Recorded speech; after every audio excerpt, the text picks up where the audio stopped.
Good morning, student. Today we will start our unit number 5. The name of the unit is Children and Women in Sports. ठीक है बेटा, अब ये हमारा नया यूनिट शुरू हो गया है. इसमें बहुत सारे टॉपिक्स है, जो सारे टॉपिक आपके इसमें मोस्टली चिल्ड्रन से और वुमेन से रिलेटेड है. ठीक है, तो now let us start our first topic, that is motor development. Most important question for 1 marks कि मोटर डेवलपमेंट क्या होती है. ठीक है, मोटर डेवलपमेंट बेटा अगर आपको बहुत ही सिंपल वर्ड्स में समझाऊं तो डेवलपमेंट और आर बॉडी मूवमेंट्स. ठीक है, हम रनिंग करते हैं, जंपिंग करते हैं, कैचिंग करते हैं, ठीक है, रीडिंग करते हैं, राइटिंग करते हैं, कुछ भी, ये सारी हमारी क्या है, किसके अंदर आ जाती है? मोटर डेवलपमेंट, ओवरऑल डेवलपमेंट के अंदर आ जाती है. ओवरऑल डेवलपमेंट को ही मोटर डेवलपमेंट कहते हैं. तो देख लें थोड़ा सा इसको. It refers to the development of movement. ठीक है, ये किसको रेफर करती है? मूवमेंट्स को. एंड वेरियस मोटर एबिलिटीज, यानी कि हमारी बॉडी द्वारा परफॉर्म की जाने वाली एक्टिविटीज. ठीक है, रनिंग है, जंपिंग है, थ्रोइंग है, वो various motor abilities from birth till death, यानी कि जब हमारा बर्थ होता है वहां से लेके डेथ तक हमारी बॉडी द्वारा जो जो भी एबिलिटीज है परफॉर्म, हमारी बॉडी जिन एबिलिटीज के रिगार्डिंग प्रॉपरली एबल होती है, यानी कि जैसे रनिंग, थ्रोइंग, कैचिंग, चलना है, हमारा फिरना है, सोना है, लेटना है, लिखना है, खाना है, पीना, जितनी भी एक्टिविटीज हमारी बॉडी द्वारा परफॉर्म की जाती है till from the birth from till the death. ठीक है, तो वो किसके अंदर आ जाती है? मोटर डेवलपमेंट के अंदर. ओके, अगर हम इसकी टाइप्स को रीड करें कि मोटर डेवलपमेंट कितनी तरह की होती है, तो इट्स एट टू टाइप्स. ठीक है, तो कौन कौन सी है? Gross motor development and fine motor development. ठीक है, तो मोटर डेवलपमेंट की कितनी टाइप्स है? 2 टाइप्स है, gross motor development and fine motor development. Gross में हमारी बॉडी के अंदर जो लार्ज मसल्स है उससे रिलेटेड डेवलपमेंट. ठीक है, लार्ज मसल, जो जिन मूवमेंट्स में हमारी लार्ज मसल्स की इन्वॉल्वमेंट होती है, ठीक है, वो ग्रॉस मोटर डेवलपमेंट के अंदर आ जाती है. For example, these help in sitting, standing, walking, running and jumping. ठीक है, यानी कि हमारी ग्रॉस मोटर डेवलपमेंट में कौन सी डेवलपमेंट काउंट की जाती है? जब हम प्रॉपरली खड़े होना, बैठ जाना, वॉकिंग करना, रनिंग करना सीख जाते हैं, तो हमारी यानी कि मोटर डेवलपमेंट है वो हो जाती है, ग्रोथ मोटर डेवलपमेंट के अंदर आ जाती है. तो सेकंड है फाइन मोटर डेवलपमेंट. फाइन यानी कि जो डेवलपमेंट है उसको और अच्छी तरह है. ठीक है, यानी कि इसमें स्मॉल मसल्स के ऊपर कंट्रोल आ जाता है हमारी बॉडी का. ठीक है, हमारी बॉडी प्रॉपरली स्मॉल मसल्स के ऊपर कंट्रोल कर लेती है, जैसे फिंगर्स है, टोज है, आईज है, ईयर्स है, इनके ऊपर कंट्रोल करना सीख जाती है. ठीक है, दीज हेल्प इन, जैसे पेंटिंग करता है कोई बच्चा, ठीक है, जब छोटा बच्चा होता है पेंसिल पकड़ाते हैं तो वो लाइन्स लगा देता है, और जब वो बड़ा हो जाता है उसकी फाइन मोटर डेवलपमेंट डेवलप हो जाती है उसके अंदर प्रॉपरली, तो अपने फिंगर्स के ऊपर है कंट्रोल करना सीख जाता है, बहुत अच्छी ड्राइंग बनाना शुरू कर देता है. ठीक है, यानी कि पहले अपनी ग्रॉस मोटर डेवलपमेंट होती है, फिर उसके साथ है फाइन मोटर डेवलपमेंट है वो चलती है. This help in painting, writing, cutting. ठीक है, बहुत सारी, जैसे फॉर एग्जाम्पल सुई में धागा डालना. ठीक है, तो प्रॉपरली वो हमारा आईज के ऊपर कंट्रोल आ गया, मेरे हैंड्स के ऊपर कंट्रोल आ गया. ठीक है, तो ये सारी किसके अंदर आ जाती है? फाइन मोटर डेवलपमेंट के अंदर. तो इसकी 2 टाइप्स है मोटर डेवलपमेंट की, gross motor development and fine motor development. Gross motor में बिग मसल्स के ऊपर कंट्रोल होता है और फाइन मोटर डेवलपमेंट में स्मॉल मसल्स के ऊपर कंट्रोल होता है. इससे रिलेटेड एक्टिविटीज मैंने आपको बता दी है. आप इसको इस तरह भी शो कर सकते हो और इसको प्रॉपरली ग्रोस मोटर डेवलपमेंट लिख के उसको आगे अपने वर्ड्स में भी एक्सप्लेन कर सकते हो कि ग्रोस मोटर डेवलपमेंट क्या होती है, फाइन मोटर डेवलपमेंट क्या होती है. ठीक है, ये प्रॉपर 3 मार्क्स का क्वेश्चन है, बहुत बार बोर्ड में देख चुके हैं हम. तो नेक्स्ट हमारा टॉपिक आ जाता है, that is motor development in children. ठीक है, यहाँ पे लिखा है मैंने चिल्ड्रन. ठीक है, बच्चे, यानी कि चिल्ड्रन की एज कहाँ तक होती है? जब तक हमारा टीन एज पीरियड है शुरू ना हो जाए, उससे पहले वाला हमारा कौन सा स्टेज चल रही है? चिल्ड्रन की स्टेज, यानी कि चाइल्ड की स्टेज चल रही होती है. तो उसको हमने 4 पार्ट्स में डिवाइड किया है. ठीक है, पहले इन्फेंसी स्टेज है, सेकंड है हमारी अर्ली चाइल्डहुड है, थर्ड मिडिल चाइल्डहुड है और लेट चाइल्डहुड है. ठीक है, तो ये 4 स्टेज में हमने डिवाइड किया है. जो फर्स्ट स्टेज है हमारे इन्फेंसी स्टेज, यानी कि इन्फेंसी से लेके लेट चाइल्डहुड तक है बच्चे में अंदर मोटर डेवलपमेंट किस तरह से होती है. ठीक है, आपको और इजी समझाने के लिए मैंने यहाँ पे बता दिया.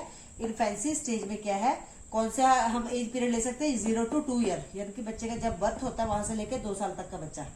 अगर अपने आप माइंड में रखो तो ये बच्चा मोस्टली घर में होता है, स्कूल वगैरह नहीं जा सकते क्योंकि 2 ईयर्स का है, छोटा है बच्चा.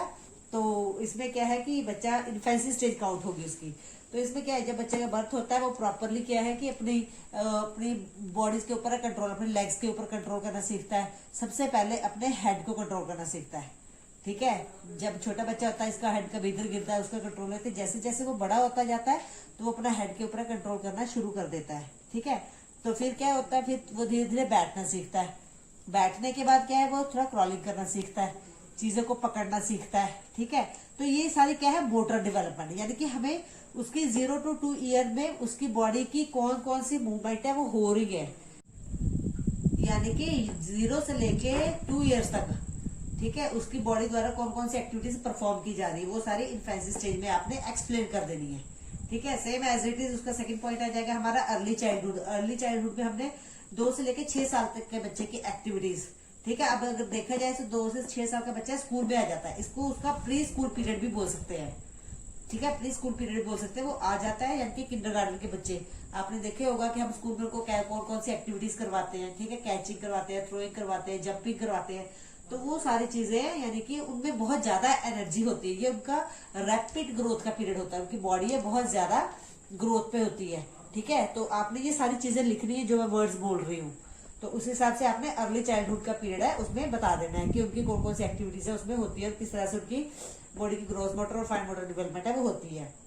नेक्स्ट आ गया हमारा थर्ड है मिडिल चाइल्डहुड। ठीक है, मिडिल चाइल्डहुड में देखा जाए तो 7 to 10 ईयर्स के बच्चे आ जाते हैं, यानी कि हमारे फर्स्ट सेकंड थर्ड क्लास के बच्चे। ठीक है, तो उनकी थोड़ी एक्टिविटीज और हो जाती हैं और उनके अंदर एक कॉम्पिटिटिव की भावना आ जाती है। ठीक है, कुछ सीखने की बहुत एनर्जी होती है जिसको हम प्रॉपरली है कि उनको उसको सही दिशा में लेके जाते हैं, उनकी उस एनर्जी का यूज करते हैं स्पोर्ट्स एक्टिविटीज में। प्रॉपरली उनकी बॉडी का बैलेंस है वो प्रॉपरली हो जाता है, वो रनिंग करना सीख जाते हैं। ठीक है, तो बॉल के ऊपर कंट्रोल करना सीख जाते हैं, यानी कि उनकी और यानी कि अर्ली चाइल्डहुड से आगे जाके मिडिल चाइल्डहुड में उनकी ग्रोथ मोटर डेवलपमेंट किस तरह से होती है वो आपने सारी एक्टिविटीज है एक्सप्लेन करनी है इसमें। लास्ट वन है जी लेट चाइल्डहुड। ठीक है, लेट चाइल्डहुड में क्या है, 11 to 12 ईयर के बच्चे। ठीक है, ये हमारे 4th 5th क्लास के बच्चे। इन बच्चों के अंदर क्या है कि कंपटीशन की भावना आ जाती है। ठीक है, ये स्ट्रेटेजीज को समझना शुरू कर देते हैं। अगर उनको हम कोई चीज सिखाएं तो वो उसमें थोड़ा अपना दिमाग लगा के उसमें और अच्छी तरह से अपना जो हमें परफॉर्मेंस है अपनी और अच्छी परफॉर्मेंस दिखाते हैं और वो कंपटीशन के लिए रेडी हो जाते हैं। ठीक है, तो यानी कि उनको वो आगे इससे आगे जो उनकी स्टेज शुरू होगी उसमें हम उनको कंपटीशन में पार्टिसिपेट कराते हैं। आपने लेट चाइल्डहुड में उनकी एनर्जी का प्लस उनकी कॉम्पिटिटिव उनकी स्ट्रेटेजी को समझने के लिए वो स्ट्रेटेजी को समझते हैं प्रॉपरली, वो सारी बातें आपने इसको एक्सप्लेन करके लिख देनी है। You have to give the हर एक पॉइंट के लिए आपने 3-4 लाइन की एक्सप्लेनेशन देनी है। Now our next topic is factor affecting motor development. तो इस टॉपिक में हम पढ़ेंगे कौन कौन सा आपको मोटर डेवलपमेंट बेटा पता ही लग गया क्या है, हमारी overall development of the body. ठीक है, तो अब इसमें कौन कौन से फैक्टर है जो हमारे मोटर डेवलपमेंट को अफेक्ट करते हैं। Number 1 heredity. ठीक है, फॉर एग्जाम्पल जैसे हम कहते हैं एक प्लेयर का बेटा आगे जाके अच्छा प्लेयर है बन सकता है। ठीक है, यानी कि थ्रू हेरिडिटी उसके अंदर है वो गुण होते हैं। ठीक है, वो एक फास्ट रनर हो सकता है, अच्छा बॉलर हो सकता है, कोई भी कुछ भी उसके हिसाब से उसकी मोटर डेवलपमेंट है वो अच्छी होगी। Second is environment. ठीक है, तो बच्चे को इन्वायरमेंट कैसा माहौल मिला उसको, चाहे वो घर का है चाहे वो बाहर का है। ठीक है, वो किस इंस्टीट्यूशन में वो स्टडी कर रहा है। ठीक है, उसका माहौल कैसा है, उसको वहां पे उसकी मोटर डेवलपमेंट के लिए क्या उसको आगे जाके सिखाया जा रहा है। ठीक है, तो इन्वायरमेंट का इफेक्ट है बच्चे के ऊपर बहुत पड़ता है। कुछ फैमिलीज होती हैं कि बच्चों के ऊपर रिस्ट्रिक्शंस लगा के रखते हैं, ये नहीं करना वो नहीं करना, और कुछ फैमिलीज होती हैं को बच्चों को बहुत ज्यादा सपोर्ट करते हैं। ठीक है, उस इन्वायरमेंट का उसकी मोटर डेवलपमेंट बच्चे की मोटर डेवलपमेंट के ऊपर बहुत इफेक्ट पड़ता है। ठीक है, नंबर 3 इज अपॉर्चुनिटी। जैसे मैंने आपको बताया कि बच्चा किस इंस्टीट्यूशन में पढ़ रहा है। ठीक है, तो उस इंस्टीट्यूशन में बच्चे की मोटर डेवलपमेंट के लिए क्या क्या फैसिलिटीज उसको मिल रही है। ठीक है, टीचर की गाइडेंस कितनी मिल रही है, पेरेंट्स की गाइडेंस कितनी मिल रही है, तो उसको कितनी अपॉर्चुनिटीज मिलती है, उसकी जो भी उसकी मोटर डेवलपमेंट है उसको शो करने के लिए उसको कितने मौके दिए जाते हैं। तो जितने उसको अपॉर्चुनिटीज मिलेगी उसकी मोटर डेवलपमेंट है उतनी ही अच्छी है वो होगी। नेक्स्ट है पोस्चर डिफॉर्मिटीज। पोस्चर डिफॉर्मिटीज होती है बेटा हमारी बॉडी से रिलेटेड, हमारी बॉडी का जब पोस्चर है वो सही ना हो, चाहे वो चलने का है, चाहे बैठने का है, चाहे सोने का है, अगर उसमें कोई प्रॉपरली हमारी बॉडी की अलाइनमेंट प्रॉपर नहीं होती है तो वो एक पोस्चर डिफॉर्मिटी के अंदर है, वो काउंट होती है। ठीक है, तो पोस्चर डिफॉर्मिटी में क्या, अगर हमारी बॉडी का पोस्चर प्रॉपर सही नहीं है तो नेचुरली हमें अपनी एक्टिविटीज परफॉर्म करने में प्रॉब्लम है, वो आएगी।